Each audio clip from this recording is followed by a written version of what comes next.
Quero ser você, só por um dia. É um manhwa que eu admito que no início eu fui uma das pessoas que parou de ler nos primeiros capítulos, porque o tema, como eu posso dizer, né? Não chamou muito a minha atenção e eu esperava uma coisa, mas no fim essa obra entregou algo totalmente diferente do que eu esperava, pelo menos. Então, esses dias eu pensei em reler, porque, meu Deus, já tem muito capítulo que eu deixei acumulado e eu não lembro de um monte de coisa. Então eu simplesmente decidi começar a fazer um resumo. Bom, eu espero que alguém veja isso, né? Porque, sei lá, talvez tem gente que não quer acompanhar o mangá ou simplesmente esqueceu de certas coisas. Aí eu acho que esse vídeo vai ajudar. Pelo menos eu acho, né? O manhwa se inicia com o casamento do primeiro herdeiro ao trono do Império Vassilios, Eros, com a única filha da casa do Conde Calista, Pixie. Uma multidão os rodeia celebrando enquanto alguns comentam sobre o concurso para escolher a princesa herdeira, o qual Pixie perdeu. Mas, mesmo assim, acabou se casando com o príncipe. Parece que uma das participantes pertence a uma família chamada Solon, que foram acusados de tentativa de assassinato de um membro da família imperial. Há rumores de que a acusação contra a família Solon por tentativa de assassinato foi fabricada apenas para permitir o casamento de Pixie com Eros. Um dos personagens diz para o homem que levantou esse assunto tomar cuidado com o que fala, mas ele rebate dizendo: por que eu deveria? Sua Alteza tornou oficial que ele está dando as costas para os Solons. A casa Solon está acabada agora.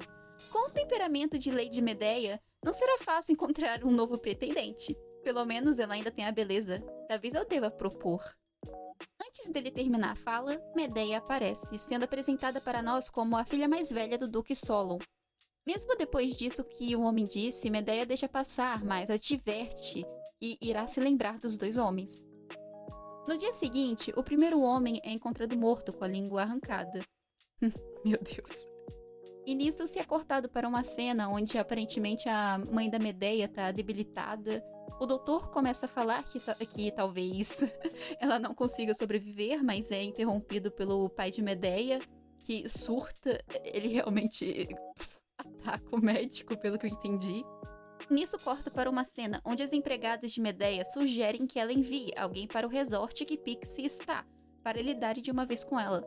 Mas Medeia recusa, afirmando que se Pixie for atacada, a primeira pessoa que Eros irá cortar a cabeça é a dela. No resort, Pixie comenta que gostaria de escolher um presente para fazer as pazes com Medeia. Eros não se agrada, mas ele muda de ideia quando o vendedor oferece um anel azul. Ele fala para Pixie escolher esse anel com um sorriso no rosto. Quando recebe o presente, a reação de Medeia não é boa. Ela quebra esse negócio aí que brilha, que tem uma lâmpada, que eu esqueci o nome. Mas enfim, ela quebra e a mão dela começa a sangrar enquanto... Meu Deus do céu. A mão dela começa a sangrar enquanto reclama que após Pixie trapacear para ser a princesa herdeira, ela ainda tem coragem de mandar esse presente, de zombar dela. Após isso, Medeia envia flores para Pixie e a convida para tomar um chá. Pixie fica muito feliz com isso. No outro dia, as duas se encontram, mas a conversa não dura muito. Em seu quarto, Pixie começa a passar mal, isso preocupa as pessoas à sua volta.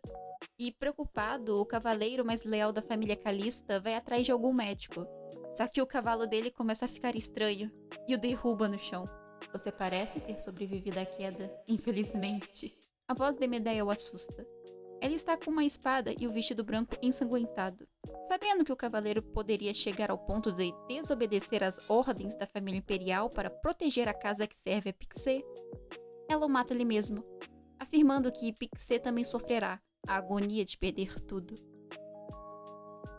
No início do segundo capítulo, Medeia declara que as flores que deu a Pixie são inofensivas por si só, mas seus aromas podem se tornar venenosos ao serem misturados com uma substância que ela adicionou aos cubos de açúcar. Apesar de estar doente, Pixie ainda decide ir ao templo, que deveria permanecer vazio com acesso restrito apenas a ela. No entanto, Medeia encontra uma maneira de entrar no templo e conversar com Pixie. Esta última logo lhe questiona sobre o que aconteceu com o cavaleiro, se Medeia sente ressentimento por ter perdido o príncipe, e afirma que Medeia não o ama, mas sim seu status e o trono. Medeia responde que então ela deveria fazer igual Pixie, desmaiar nos braços dele e brincar de casinha. Ela alega que Pixie é ridícula e expressa pena pelo povo que será governado por ela. Nesse momento, Medeia acaba caindo em uma fonte. Eu não sei o que é, mas enfim, ela cai na água. Ela cai na água, isso eu posso afirmar com clareza. Isso é algum tipo de poder divino? Se for, Deus, ouça minhas orações. Se realmente for a divindade guardiã de Vacílio, me dê a chance de governar no lugar dessa tola garota. Me dê tudo que ela tem.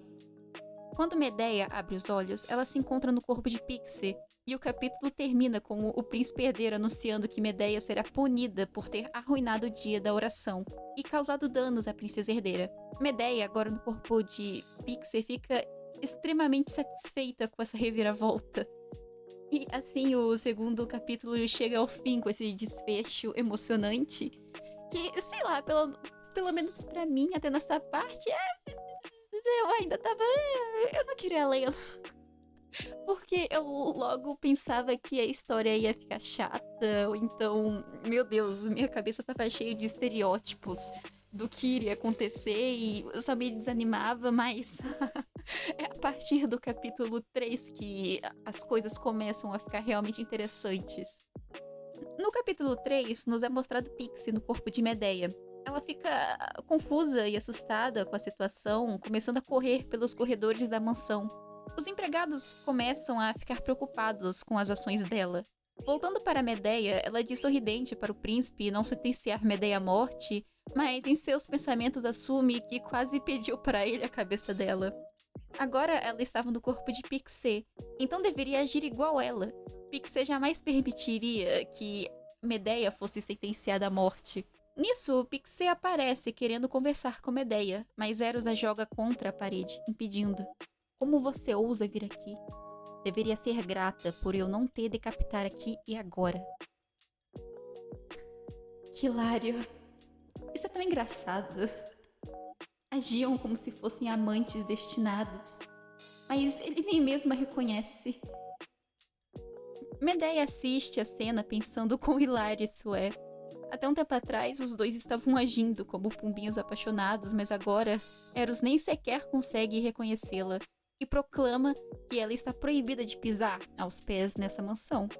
Após isso, uma das empregadas, que eu esqueci de mencionar antes, admite que era uma espiã da família Solon.